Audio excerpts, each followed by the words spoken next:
Where are the black men with the recipe for marriage? Because y'all ain't loud enough for me. We're definitely here. Y'all just don't listen, and you're not teachable.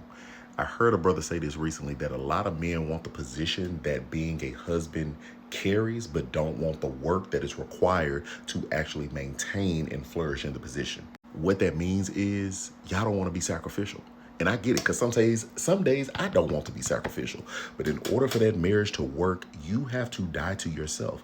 You are the head, you are the leader, you are the man of the home, and so you are the one that sets the tone, which means you are responsible for the success and or the downfall of that household.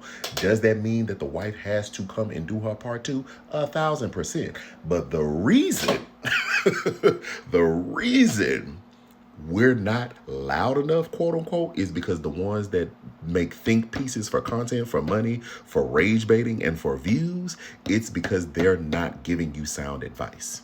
They're not giving you sound advice because, of course, polarizing advice is going to go farther than the sound, wise counsel of men that are in the fight. And it's not really a fight, but in the thick of being in a marriage and trying to make it as successful as possible.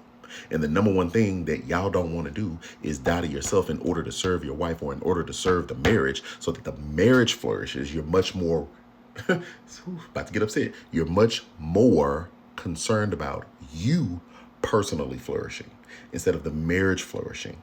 And to be clear, that does not mean you don't get things that you want. I am not saying that, but I am saying that there has to come a priority list.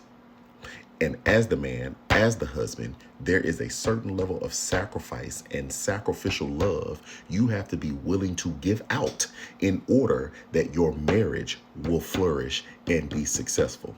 But y'all don't want to do that.